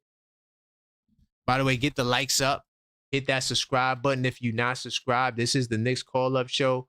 Feel free to call up and voice your opinion. If you think what I'm saying is crap, then call up and let me know. I got to go to my other browser because my other browser is really set up to do this research.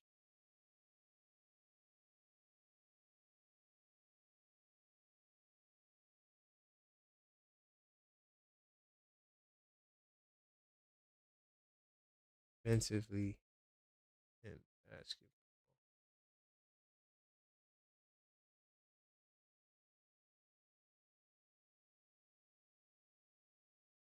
So I'm pulling it up.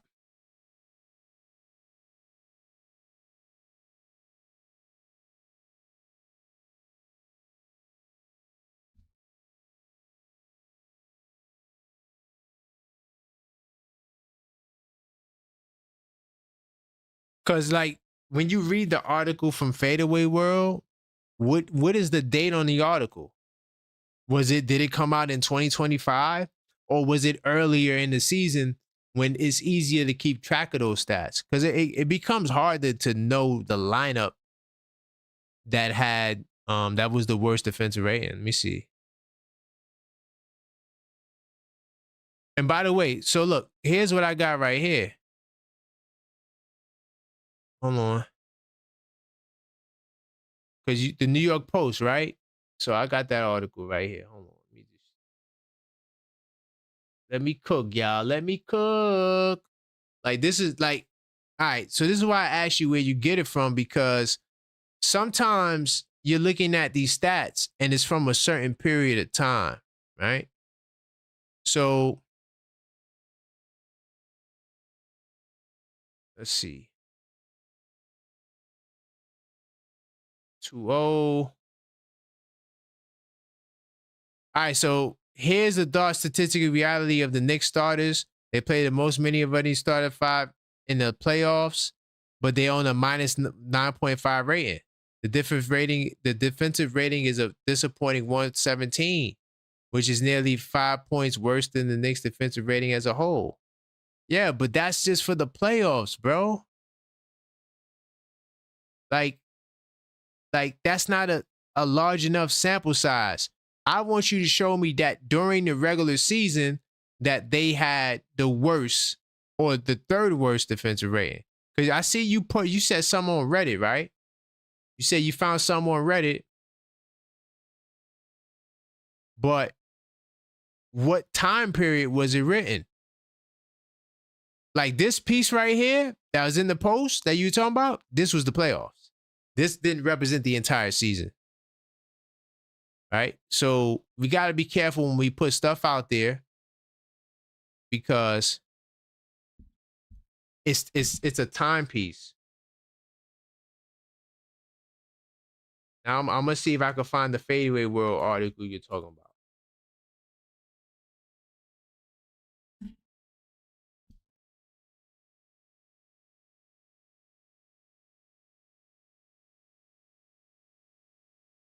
Let's see. Okay, so you said the Fadeaway World. This is another playoff article, though. Let's see. Jalen Brunson graded as the worst offensive, as the best offensive player and the worst defense. Yeah, but playoffs. Playoffs.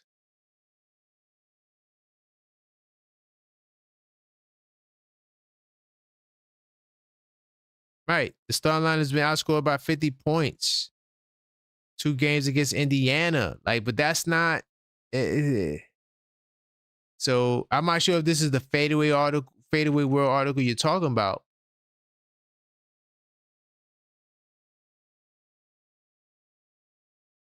Here's another article. Towns.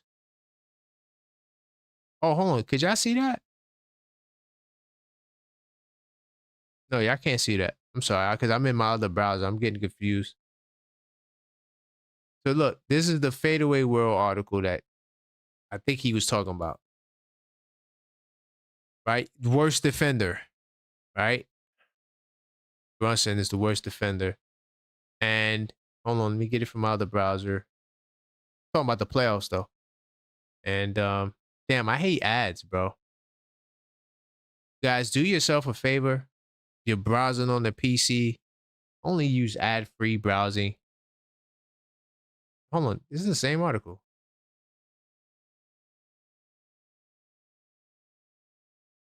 Hold on. Put this on the screen. This is another Fadeaway World joint.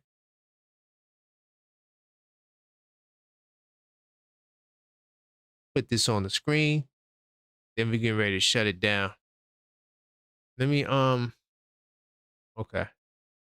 So once again, Karl-Anthony Towns is the NBA's worst rim protector. He allows opponents to shoot 91% in restricted area.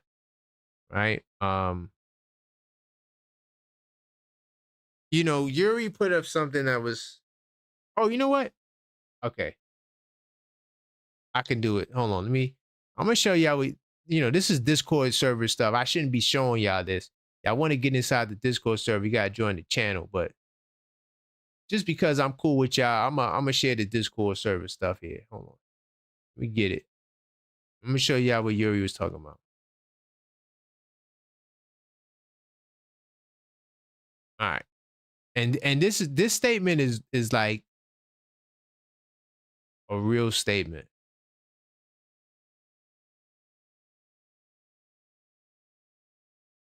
So let's see if I get it. Damn, hold on. The Discord link popped up. Hold on. My bad. I know what I gotta do.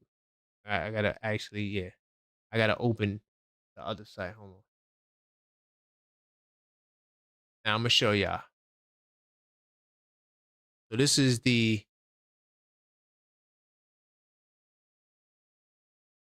with Josh Hart. And I even play it for you. Right? I even play it for you. Josh Hart said, "What's funny about this tweet, y'all be having no idea what our defensive schemes were. Little do you know, I was exactly where I was supposed to be for this scheme." So look at this.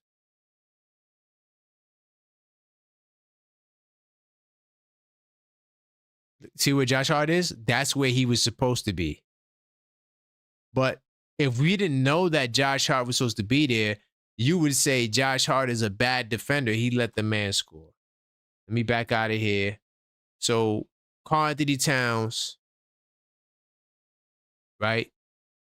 When he was the worst rim protector, This was back in November, dog.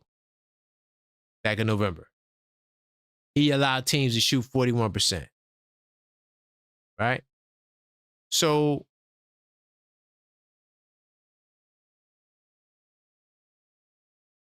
I these articles you're reading, we got to understand is for a period of time. For a period of time. Let me see. He said, Maxine ain't popping for a while. Tell her, swing through. Yeah, well, Maxine's been really busy recently. She has some things she's doing. But she's around. She's sleeping right now. Josh Hart stopped playing defense after the All-Star break. No, the point that I'm saying is, I think the grander point that I'm saying while I'm bringing all of this up is that, one, we got a new coach. Clearly, there seems to be some flaws with Coach Tibbs and some of the schemes. That's why you're seeing some of the numbers we're seeing. But that doesn't mean that this starting lineup can't be better under Mike Brown. But I need to see the article why Sabonis is a center, because he's this rim protector defensively that Towns is. What they both do is get rebounds. They're really good at getting rebounds. All three of them. Jokic too. Excellent rebound. So, yeah, it doesn't make sense to me. But I respect the opinions, though. So, final call for Cole, 646-995-8389. On the way out, I'm going to show y'all channel membership, man. I forgot to make my announcements. Damn, because the other show got cut, and that other show had the announcements. I'm gonna do the announcements really quick. So Monday, no pod because I'm hooping. So I'm probably gonna do the pod on Tuesday. So be on the lookout for alerts with that. Also, I'm gonna be hooping. The reason why I'm not doing the pod on Monday, I'm gonna be hooping in a basketball tournament for my friend who passed away. And we're doing an annual basketball tournament to honor his name. He was a Park legend. So I will be in Brooklyn on Monday for Labor Day. It's also a holiday too, Labor Day. Salute to all the Caribbean Massive in New York that, celebrating this weekend with Juve and the carnival parades. So I didn't get a chance to add the new merch. It's coming. Trust me, it's coming. And what else I want to say? I'm getting ready to do, after this, I get off. I'm going to do I call it the Yabu report, because he went to France and I'm watching all the games. So I'm going to be doing the Yabu report on, look out, it'll be a short. It'll be on all the platforms. So you'll see it. But anyway, real quickly, joining the channel. So, you know how I always say, if you're new to the channel, subscribe, hit the like button, everybody. And then if you are a subscriber, consider joining the channel. Well, I'm gonna tell you why. So we got two packages: the starter Knicks fan and the hardcore Knicks fan. $4.99 a month gets you access to the Knicks Tape Madness Discourse server, which is a closed-off service, it's a members-only server, and we have great conversation in there. We talk all sports, mostly Knicks, and we talk Knicks 365. So even though it's the off season and you think it's the dog days, listen, I keep the Knicks energy going, right? I keep the Knicks conversation going all year. I don't stop to revisit old conversations. I talk about current stuff, even if it's a wacky rumor like LeBron wants out of LA, still current stuff. So, we have really great conversation. And if you're feeling the content, and it's a great way to extend the conversation with me. Of course, channel members get the cool badges, man.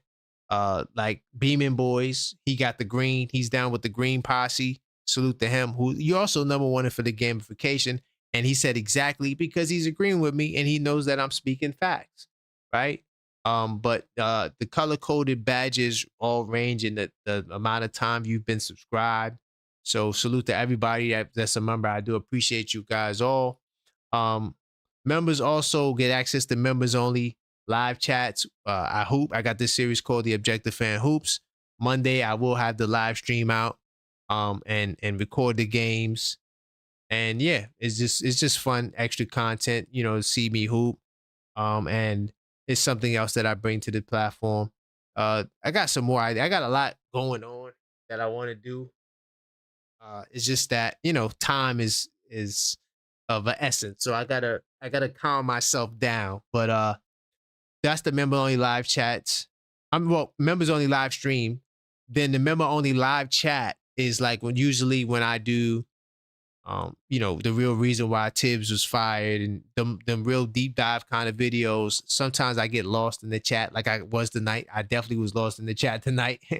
So sometimes I just want to focus on the content and then talk to the members, so you get access to be able to contribute even when I remember. Listen, I'm going to be consistently expanding the membership package. I'm not sure if HRM is still in the building, but HRM, I had a conversation with him. And you know what? I'm gonna put the idea out there. We're gonna be doing our own fantasy league. So if you're into fantasy basketball, we will be doing something. That's something I'm gonna add for the channel members. A good fun activity for us to do. So I'm always gonna be looking to add to the membership. This is not a donation membership. Like, so when you join, you're not just donating the money to me. You actually get value. Priority. Reply to comments. Like I said, I look for my man Beeman Boys. Salute to my man Knicks will be chance. Even though we disagree tonight, his comments stand out because he got that yellow star. And so every time he posts, it makes it easier to see his stuff. And I'm just seeing the yellow star and I'm like, or orange, yellow, orange, I don't know. It's kind of small, the star right now, but I see the star and I know his Knicks will be champs. So,